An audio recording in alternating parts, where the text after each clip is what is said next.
Avui us ensenyo a fer 3 remeis naturals per l'hort, que ens serviran com a fungicides, que ens serviran per evitar plagues i fins i tot un parell d'ells ens serveixen com a fertilitzant. El primer és el purí de cua de cavall, el segon el purí d'ortigues i per últim la infusió d'all. Cada un d'ells ens anirà millor per una cosa o una altra i ara ho anirem veient. Una miqueta, ja veieu la parada que tenim muntada. Per què tenim això? Doncs perquè els dos purins que farem, tant el d'ortigues com el de cua de cavall, necessitem o aigua de la pluja, que la tenim en aquella galleda, o aigua d'una aixeta. Què passa en una aixeta? Que l'hem de deixar que s'evapori el clor. Per tant, aquesta aigua és d'aixeta, però això han passat 48 hores i ja no té clor. Si no, podria ser aigua d'una font o de qualsevol altre espai. Una mica per veure tot el que podem fer. I ara això, començarem amb la cua de cavall, que la trossejarem una miqueta i la posarem en aquesta galleda. Comencem per la cua de cavall, que té dues maneres de preparar-la. Una és bullint i l'altra macerant. Si la planta és fresca, la macerem. I si la tenim seca, la fem bullida. Avui nosaltres la macerarem perquè la tenim fresca, que l'hem acabat de collir. Però primer de tot, on l'hem collit? Doncs la cua de cavall ens creix en espais humits, en els marges d'una riera o d'una bassa. Doncs la cua de cavall el que fa és absorbir molts de nutrients, no de la terra, i llavors ens tindrà molt de potassi, fòsfor, vitamines B1, B2, B3, i una, que és la que fa especial a la cua de cavall, el silici. La cua de cavall és una planta que acumula silici de manera extraordinària. N'està literalment ben carregada. Quan la planta l'absorbeix, l'incorpora a les parets cel·lulars i les endureix. I d'aquí és on ens neix la idea que la cua de cavall és preventiva, no pas curativa.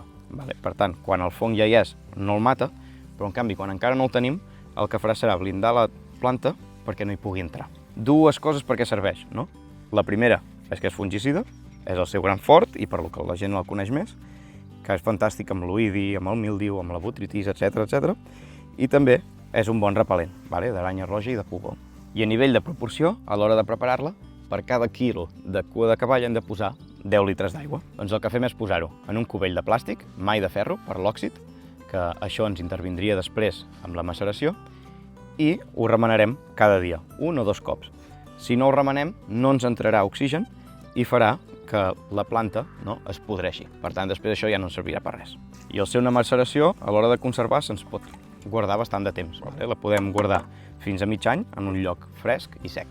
Què és el purí d'ortigues? El purí d'ortigues és una maceració que són això, 2 setmanes que el tenim a dins de la galleda i posem tant les tiges tendres com les fulles. D'aquesta manera el que fa és això, macerar-nos. Ja ho veurem que a base de dies va fent moltes bombolles i a mesura que es va finalitzant en fa menys. També a nivell de temperatura no és exacte perquè com més calor fa, més accelerat va. I on collim les ortigues? Doncs les collim en marges ruderals, en vorals de camins. Jo el que tinc una mica en compte és sobretot que no sigui un lloc transitat o un lloc on hi passegin moltes mascotes, molts gossos, tant per contaminants com per tot el que ens menjaríem indirectament que no volem. I quins 3 beneficis ens aporta el purí d'ortigues? El primer de tot és fertilitzant. Ens aporta nitrogen, ens aporta potassi i fòsfor i després un munt de micronutrients, que és calci, manganès, ferro, etc. És un adob bastant complet que va dissolt amb aigua, en parts d'1,10 més o menys, o 15 fins i tot, i llavors això, que és de ràpida absorció. Per què més ens serveix? Ens serveix com a repel·lent de plagues, com el pugó, com l'aranya roja, la mosca blanca també, i funciona de dues maneres. Les substàncies com el purí molesten aquests insectes, que tots coincideixen en tenir el cos tou, i a més emmascaren l'olor de la planta, de manera que l'insecte no la reconeix. I per última, que és per lo que és més coneguda, és perquè és fungicida. Fa que els fongs que tenim no es reprodueixin. Llavors es frena molt l'expansió d'aquests. I això, sobretot, hem de tenir en compte que a l'hora d'aplicar-lo, mai l'hem d'aplicar directament.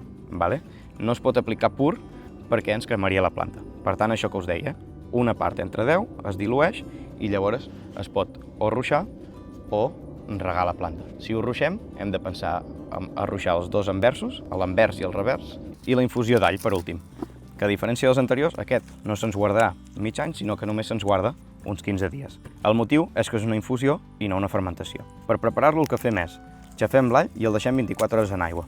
I això ho podem fer servir per ruixar directament. Per què cal xafar-lo? Us preguntareu. Doncs aquí hi ha el detall interessant. La lisina, que és un compost que té l'all, no hi és o no el trobem quan l'all és sencer. Per tant, el xafem per poder-lo extreure i per tant xafar és la manera més fàcil. Sí? Si volem que sigui més potent, hi ha diversos trucs. Un és ficar el bitxo, ficar una guindilla, un pebrot picant, i l'altre seria bullir-ho. Vale? Després d'aquestes 24 hores ho bullim i encara agafaria molta més fortor. I l'all, com bé sabeu, a diferència dels altres dos, no és tan coneguda com a fungicida, que la seva funció és molt lleu, sinó que ho és molt més com a insecticida. Vale? Llavors, a l'hora de repel·lir les plagues, el que farem serà ruixar-lo. I si encara voleu un truc extra, amb el sabó potàssic s'adhereix molt més a la planta. Vale? Per tant, també seria una manera de potenciar-lo. I ara que ja els tenim així preparats, una mica parlar de què tenen en comú. Que, per exemple, el moment d'aplicació sempre és el mateix per tot. Sempre s'aplica al vespre o a primera hora, vale? Evitant les hores de sol per no cremar la planta o per no tocar insectes, no? Que sí que són beneficiosos o que ens interessen. Llavors això, quan ho fem o cada quan ho fem? Jo normalment ho faig cada 15 dies, en les èpoques això, que té més perill. Vale? Per tant, en el moment que hi ha humitat i temperatura i creiem que ens poden venir fongs, es prepara 15 dies abans o es prepara al mateix moment i es van fent les aplicacions aquestes periòdiques. I una altra cosa que no havíem parlat abans és que el purí d'ortigues fa una olor bastant forta. Llavors, mentre està això macerant, el que podem fer és deixar-lo en un costat apartat. Vale? Nosaltres, al tenir-ho aquí l'hort, no ens afecta, però és això, sí que ho hem de tenir en un espai que ens permeti poder-ho remenar diari. Vale? Si no, com a molt, cada 2 dies. Però ja veureu com que és necessari fer-ho bastant sovint.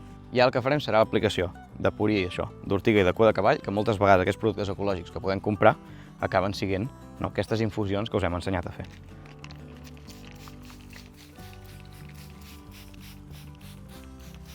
Important, envers i revers de cada.